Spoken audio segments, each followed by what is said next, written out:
Quem é você? Quem? Quem é só a forma que deve ter um porquê, e o que eu sou é um homem de máscara. Isso eu já notei. É claro que já. Não questionei seus poderes de observação, apenas enfatizei o paradoxo de perguntar a um mascarado quem ele é. Caralho, o maluco é brabo. Ah, tá. Mas, nesta noite auspiciosa, permita que, em lugar de uma alcunha corriqueira, eu sugira o caráter dessa persona dramática. Voilá! Esse cara aqui, esse daqui é o Rorschach, um dos personagens principais de The Watchmen.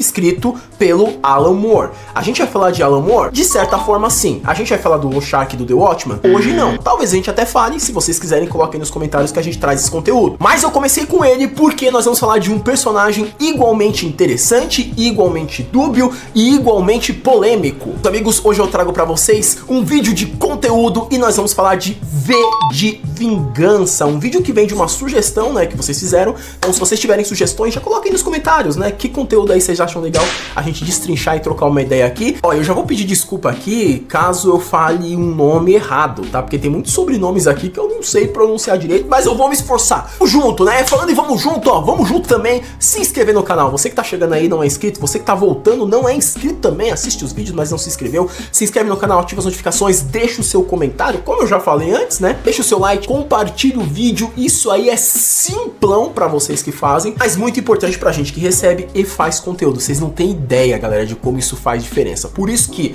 se você fizer o seu comentário, seu agradecimento vai ser colocando um coração na mensagem de todos vocês, tá? Vocês são incríveis, valeu demais. De Vingança é um filme que foi dirigido por James McTeough e produzido pelas mentes brilhantes de Joel Silver e das irmãs Wachowski. E quando eu falei irmãs Wachowski, se você meio que pensou, porra, eu já ouvi falar desse nome em algum lugar, você tá completamente certo, sim! As irmãs Wachowski são as idealizadoras da série Matrix ou Matrix. Esse filme é uma adaptação de uma série de quadrinhos escrita pelo Alan Moore, ilustrada pelo David Lloyd e publicada pela DC Comics. Tá? A história, em um futuro distópico de Londres, a Natalie Portman, que já fez outros filmes como Cisne Negro, ela brilha como Eve, uma jovem da classe trabalhadora que se vê diante de uma escolha crucial. O seu herói V, e é interpretado aqui pelo Hugo Weaving, que vocês também já conhecem como Agente Smith no Matrix, é realmente um salvador ou é uma ameaça? Com Stephen Rea no papel de um detetive em busca de capturar o V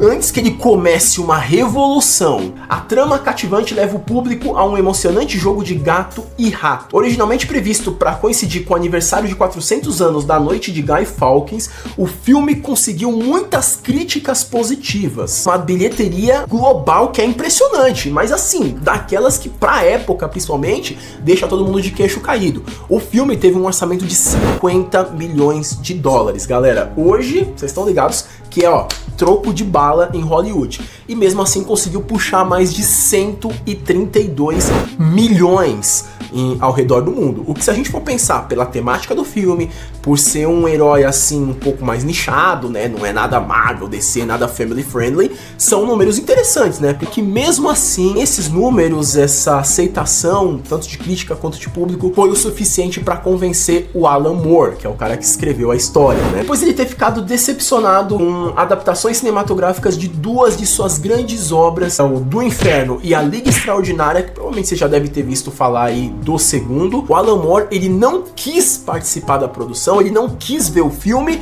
e ele acabou até se distanciando de tudo relacionado à obra. Então essa obra cinematográfica não tem a participação do Alan Moore. Ih, rapaz. O David Lloyd já ficou ali junto. Os cineastas removeram muitos dos temas anarquistas e das referências a drogas que estavam na história original. E também mudaram a história política para algo que eles acreditavam que tinha mais a ver com o público no ano de 2006. Vingança tem várias referências e inspirações, como a conspiração da pólvora. Serve como uma inspiração histórica crucial para o personagem V, moldando a sua linguagem e aparência de forma marcante. Os nomes Rockwood, Pierce e Case, presentes tanto no filme quanto na obra original, são os 3 conspiradores da pólvora: o Ambrose Rockwood, o Thomas Percy e o Robert Keyes, que estabelece uma ligação direta entre a ficção e a realidade, adicionando uma profundidade à trama. Além disso, o filme teve paralelos fascinantes com o Conde de Monte Cristo, Alexandre Dumas, destacando os passos compartilhados entre V e Edmond Dantes. Ambos escapam de prisões injustas para buscar vingança contra os seus opressores com suas novas personas, com uma jornada emocionante e cheia de reviravoltas. O interessante a gente notar, galera, é que o V não é apenas um indivíduo. Ele personifica uma ideia poderosa refletida em seus diálogos e na representação de um ser sem passado, identidade ou rosto definido. O uso da máscara e da persona do Guy Fawkes pelo V serve como um elemento prático e simbólico, ocultando não só as suas cicatrizes físicas, mas também transformando ele na própria ideia de personificação que ele define. Como observado por vários críticos e comentaristas, a história e o estilo do filme têm elementos semelhantes ao da obra do Fantasma da Ópera, do Gaston Leroux. Tanto o V quanto o fantasma usam máscaras para esconder as suas deformações. Eles controlam os outros através da estimulação das suas imaginações em um passado trágico, além de serem motivados por vingança. E no caso do V, mais ainda, tanto que o cara bota a vingança até no nome, né? Em relação ao V com a Eve, também se assemelha em muitos dos elementos românticos do Fantasma da Ópera, onde o fantasma mascarado leva a Christine Daae para o seu covil subterrâneo no objetivo de, digamos, reeducá-la, né? Deixar ela mais no esqueminha de como ele pensa. Agora, falando da Batalha da Liberdade e a opressão estatal. V de Vingança evoca uma série de ícones totalitários, tanto reais quanto fictícios, levando os espectadores numa jornada emocionante através de imagens evocativas. O ditador do filme, o Adam Sutler, por exemplo, é retratado em grandes telas de vídeo e em retratos nas capas, ecoando os regimes totalitários modernos e evocando uma figura do grande irmão, do George Orwell. O lema, abre aspas, força através da unidade, unidade através da fé, fecha aspas, ressoa de forma sinistra com os princípios distópicos de Orwell, enquanto as referências ao romance se estendem até os mais profundos medos da Eve, refletidos na imagem do rato que tem dentro do quarto da personagem. O estado de vigilância das massas, representado pelo uso do circuito fechado de televisão, adiciona uma camada de realismo perturbador à narrativa. Afinal, vai dizer que quando você tá andando por aí, você nunca percebeu que tem um monte de câmera em tudo quanto é lugar que você vai. Além disso, a saga da Valerie também fortifica muito dessa narrativa, quando ela é enviada para um centro de detenção e submetida a experiências médicas devida a simplesmente sua orientação sexual, o que evoca memórias dolorosas da perseguição pelos nazistas. E aí vocês mudam a palavra L por N e vão entender o que eu tô falando, que eu não posso falar essa palavra aqui, né? Pelo menos dizem que não. Não sei se pode, é melhor não falar, né? Durante a Segunda Guerra Mundial. Até mesmo o nome do Adam Sutler foi inspirado em Adolf Hitler, e o seu discurso histérico refletem os horrores do passado, enquanto o partido Fogo Nórdico substitui os símbolos tradicionais por outros mais sinistros, ecoando a destruição da história. Todas essas referências, galera, históricas e culturais, adicionam muita profundidade e ressonância à trama, e destaca a sua relevância nos tempos de incerteza e opressão. Só que aí vocês me perguntam, né, depois de tudo isso que eu falei pra vocês, tá, você me contou que é um filme que veio de um quadrinho, né, que na verdade é um graphic novel, e aí vem a primeira pergunta, o que é um graphic novel? Graphic novel basicamente é uma história em quadrinhos, tá, galera, mas geralmente ela é mais voltada pra adultos, porque tem esses elementos mais tensos, mais violentos, é algo que faz você pensar, é realmente uma novela gráfica, tá contando uma história ali mais madura. Então, a galera define assim como graphic novel. Inclusive tem várias graphic novels que já receberam até prêmios tipo Pulitzer, tá? Exemplo disso, o Maus, que é uma história que narra ali os campos de concentração nos períodos que os judeus eram caçados. Agora, focando nas diferenças entre a obra original, né, que é a HQ,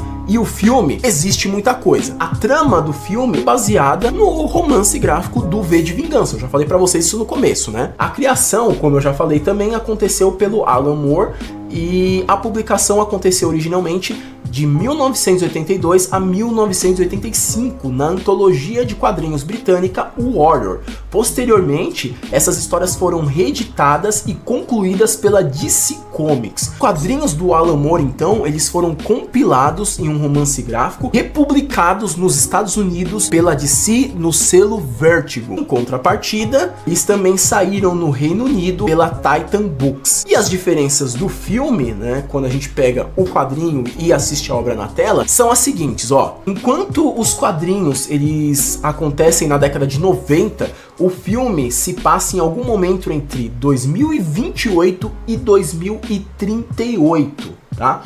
A obra do Alan Moore foi concebida como uma resposta ao taxiterismo britânico dos anos 80. E para quem não sabe o que é o taxiterismo, toma nota. Taxiterismo designa a ideologia e as políticas defendidas pelo Partido Conservador Britânico, desde que Margaret Thatcher foi eleita líder do partido em 1975 e, posteriormente, o estilo do governo Thatcher no período em que foi primeira-ministra, de 1979 a 1990. Thatcher diferenciou-se dentre os demais primeiros ministros britânicos conservadores por ser uma ferrenha defensora do conservadorismo e do liberalismo clássico. A obra, então, pega esses elementos e centra elas em um conflito que é entre um Estado fascista e o anarquismo. No entanto, as irmãs Wachowski adaptaram a história para refletir o contexto político moderno, transformando em um conflito, rola uma batalha entre o liberalismo e o neoconservadorismo nos Estados Unidos. E aí vocês me perguntam, neoconservadorismo? Historicamente falando, o termo neoconservador se refere àqueles que fizeram a jornada ideológica da esquerda anti-stalinista para o campo do conservadorismo americano durante as décadas de 1960 e 1970. O movimento teve as suas raízes intelectuais na revista Commentary, editada por Norman Podhoretz. Aí eu já não sei falar o nome dele, tá? O Alan Moore, no entanto, não gostou nada dessa mudança, galera. Ele lamentou muito que isso tenha acontecido, inclusive afirmou que a história perdeu a sua essência por causa dessas decisões aí criativas que as irmãs Wachowski tiveram com relação ao filme. Segundo ele, a obra perdeu a sua essência anarcofascista original. Ele ainda observa que no filme as referências à pureza racial foram removidas, enquanto no material original os fascistas são retratados de forma mais complexa e sem caricaturas. Ou seja, é uma parada mais direta e mais pesada, né? Mas até aí a gente até que entende, porque geralmente filme ele atenua bastante as coisas, né? É difícil a gente ter um filme que traz uma obra que é mais pesada, às vezes de uma literatura, seja um quadrinho, seja um livro, e transporte isso pra tela, porque muitas vezes as pessoas não entendem, não estão preparadas, e a gente tá falando aqui das Wachowski, né, que mesmo que elas tragam filmes aí que tenham várias teorias, várias coisas diferentes, mas ainda assim elas fazem blockbuster. Disso, as limitações de tempo de um filme também resultaram na omissão ou na simplificação de personagens, tá? Detalhes e tramas. Enquanto nos quadrinhos os fascistas são eleitos legalmente e mantidos no poder pela apatia da população, o filme mostra o vírus Santa Maria como uma arma biológica usada pelo Partido Fogo Nórdico para tomar o controle do país clandestinamente, tá? Essas diferenças adicionaram camadas de complexidade à narrativa, destacando as nuances entre o original e a sua adaptação cinematográfica, além de começar aquela velha discussão entre o cara que leu o quadrinho e vai falar que tá faltando tal coisa, e o outro que não leu, mas vai falar que o filme é bom assim mesmo, e aí tem o cara que leu e aceita, enfim, é a putaria toda que vocês já estão acostumados, né? No processo de adaptação cinematográfica também, muitos dos personagens da graphic novel sofreram mudanças notáveis. O V, por exemplo, é representado no filme como lutador da liberdade, com preocupações éticas e mostrando-se relutante em causar mortes desnecessárias. Por outro lado, no quadrinho, sua caracterização é mais sombria, retratando-o como alguém implacável disposto a eliminar qualquer obstáculo em seu caminho. Ou seja, o V do Velho Testamento mata. A evolução da Eve Raymond também é significativamente diferente entre as duas mídias. Enquanto no filme ela já é retratada como uma mulher autoconfiante e levemente rebelde, precisando só de um empurrãozinho pra despirocar de vez, nos quadrinhos ela começa como uma jovem desesperada e insegura, forçada à prostituição. Embora a relação entre V e Eve não seja tão evidente nas páginas dos quadrinhos, no filme ela meio que, entre aspas, culmina com promessas de amor. Ah, que lindo! Já no final do romance gráfico, Eve não apenas realiza os planos de V, como também assume claramente a sua identidade. O inspetor Finch também passa uma transformação marcante. Enquanto no filme ele desenvolve uma simpatia por V, nos quadrinhos ele está determinado a detê-lo, até mesmo recorrendo ao uso de LSD para compreender melhor a mentalidade criminosa. Gordon, embora tenha uma participação menor em ambas as edições, também sofre alterações significativas. Nos quadrinhos, ele é um criminoso de pequeno porte que acolhe a Eve e depois ela ser abandonada pelo V. Eles compartilham um breve romance antes do Gordon ser morto por uma gangue escocesa. No filme, entretanto, o Gordon é um colega de trabalho culto da Eve, revelando-se homossexual. A sua morte, provocada pelos Homens Dedo, ocorre depois dele usar o seu programa de TV para parodiar politicamente e ser publicamente criticado por possuir uma cópia antiga do Alcorão na sua casa. Essas adaptações revelam a complexidade por trás da transposição de uma mídia para outra, oferecendo novas nuances aos personagens e narrativas. E a pergunta que eu faço é: qual a versão que você gostou mais? Qual que você acha que convence mais e que tem a ver, né? Lembrando que muitas coisas fortes, né, que acontecem nos quadrinhos não aconteceram no filme, né? Por exemplo, o diálogo do V com a Estátua da Justiça, que é uma das cenas mais sensacionais, né, que acontecem ali na história. Mas tem outras cenas também que são interessantes. Então coloca aí nos comentários, tá? Você já assistiu V de Vingança? Você gostou da história? Você achou legal? Você assistiu outros filmes aí baseados na obra do Alan Moore? Se for assistir, toma cuidado com a Liga Extraordinária, tá? Pra não perder o seu tempo. Agora, se você for no The Watchmen, aí já pode ser mais sucesso, tá? Rapaziada, espero que vocês tenham gostado desse vídeo. Tudo de melhor sempre. Não esquece, ó, se inscreve no canal, ativa as notificações, deixe seu comentário, deixe seu like, compartilhe o vídeo. Coisa simples pra você, mas fazem muita diferença pra gente que cria esse conteúdo. Valeu, vocês são incríveis. Até a próxima. E vocês estão ligados que aqui é nóis. Eu fui!